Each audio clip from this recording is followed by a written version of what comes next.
एक छोटे से कस्बे में एक औरत रहती थी, कमला देवी। उसका एक बेटा था, रमेश, और बहू सीमा।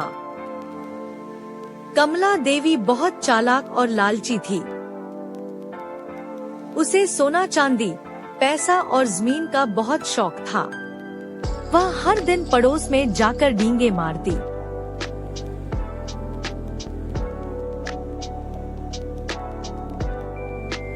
मेरे बेटे ने कितना बड़ा घर बनाया है, मेरी किस्मत देखो, मैं तो रानी बनकर जी रही हूँ। लेकिन असल में वह घर की रानी नहीं, राक्षसी बन चुकी थी।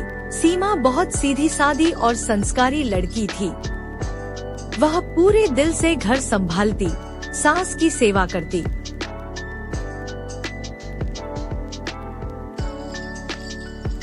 एक दिन सास बोली, सीमा, मेरे पास एक सोने का हार है जो मेरे मायके से लाया था, उसे साफ कर दें, फिर अलमारी में रख देना। सीमा ने वैसा ही किया।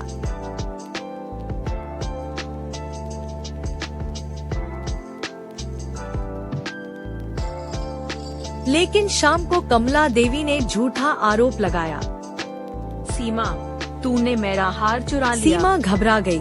नहीं माँ जी, मैंने तो रख दिया था। पर सास ने बेटे से झूठ बोल दिया। रमेश दुखी हुआ, लेकिन माँ की बात मानकर चुप रहा। सीमा रोती रही।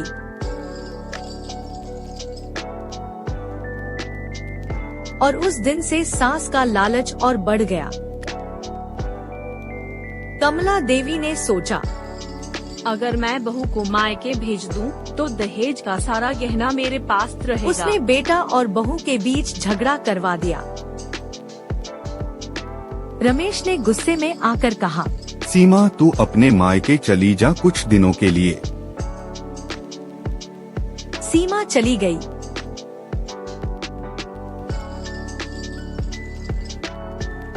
और सास ने उसके सारे गहने अलमारी में बंद कर लिए।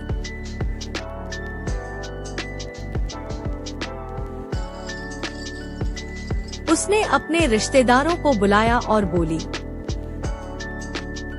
देखो, सब मेरा है, मेरी बहू कुछ भी नहीं।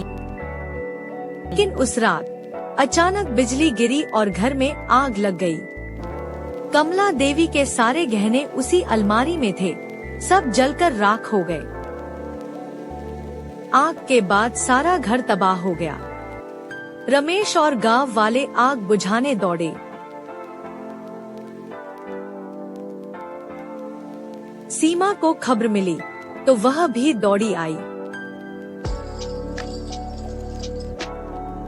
सबसे पहले उसने सास को बाहर निकाला, जबकि वही सास उसे घर से निकाल चुकी थी।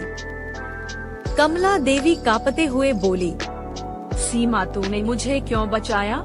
मैंने तो तेरा सब छीन लिया सीमा था। ने नम्रता से कहा, माँ जी, जो बड़ों ने गलत किया हो वो बच्चों को सही करके दिखाना चाहिए। कमला देवी की आंखों से आंसू बह निकले। वह पहली बार बोली, मैंने लालच में सब कुछ खो दिया, घर, गहना और इज्जत, लेकिन तूने मुझे माफ कर दिया, यही सबसे बड़ा धन है। उस दिन के बाद